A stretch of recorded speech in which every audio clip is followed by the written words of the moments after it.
Hi, I'm Carly Ryder, last year's host of MHN.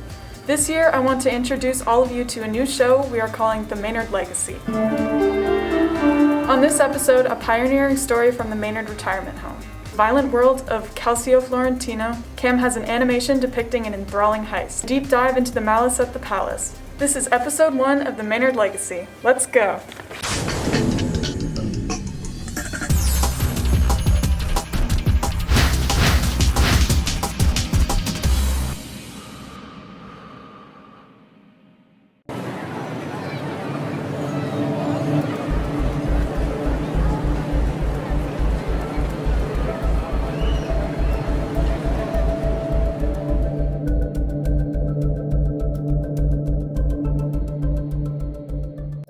Bonnie Winokur, born in 1944, lived in Chelsea as a kid, lived in many different apartments throughout Boston and the Metro West area, and met Mary in 1984.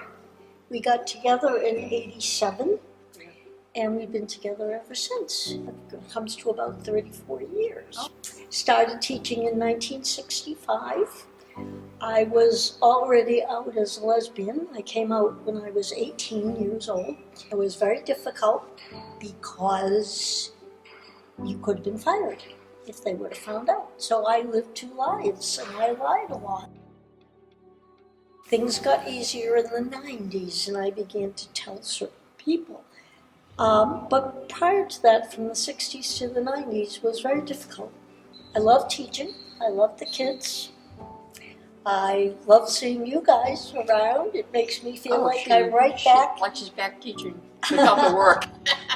I grew up in Medford, and I was married for 23 years. I have a daughter, a son who's a science teacher, and another son, and 3 granddaughters. I did the regional research of birth control pills in the 60s.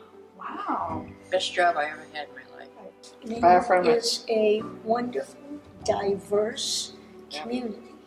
There are a lot of gay people in Maynard, and we're very welcome in the community. I've never felt any discrimination in this town whatsoever. Yeah. Do you have any other questions? So, the audience for this is high school students. So, what was high school like for you guys?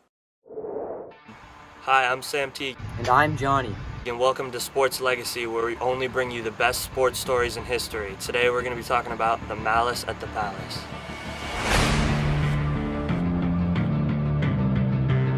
It was a fight between the Detroit Pistons and the Indiana Pacers, and it even included some fans in the stands. The fight started from a hard foul by Ron Artest on Ben Wallace. Ben Wallace responded with a shove that escalated the fight into a brawl.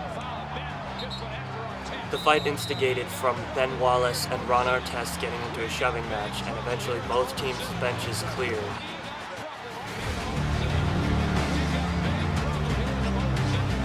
A fan threw a beer at Ron Artest, and Ron Artest decided he was going to go up to the fan and clobber him.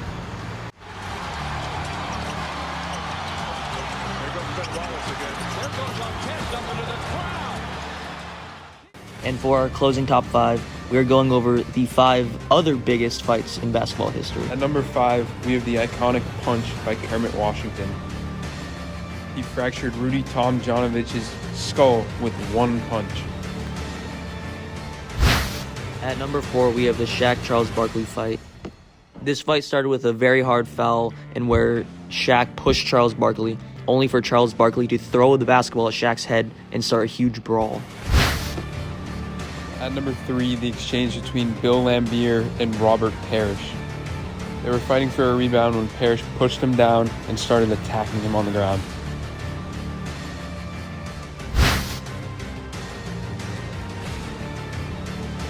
At number 2, we have the Bulls-Knicks. It was a very heated playoff series in which both teams got into a full brawl in the middle of the game. At number 1, the Knicks and Nuggets fight. The future Knick, Carmelo Anthony, landed one of the biggest punches of the fight, and it led to a 15-game suspension from Commissioner David Stern.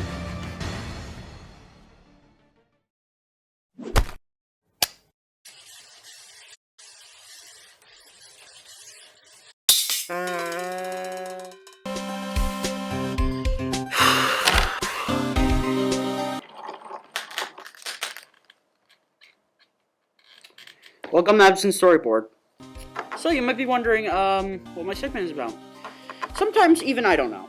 But the premise is basically I make an animation off of a wacky story I find online. Hopefully it will meet your standards, because I have never animated before in my life and I'm going to regret everything. What's the premise of this animation? Well, March 18th, 1990, there was a bank heist on St. Patrick's Day in Boston. Now you might be wondering just how much all this was worth. $500,000, and the reward was close to $1 million for all the artwork being returned. Well, somebody must be rich today, huh? Nope, none of it was returned. Let's go on to the video, shall we? Okay.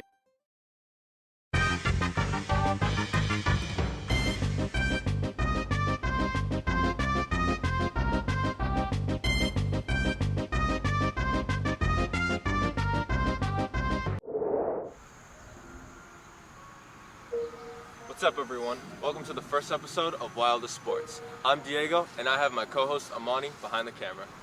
And in this series, you'll be watching us review some of the most extreme events played around the world. Calcio Florentino is one of the most violent sports in the world.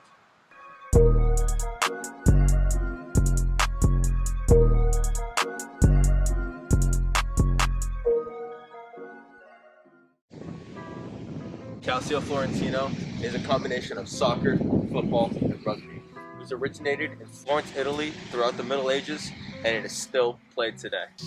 The violent sport was first played by rich Italians and was re-originated during World War II.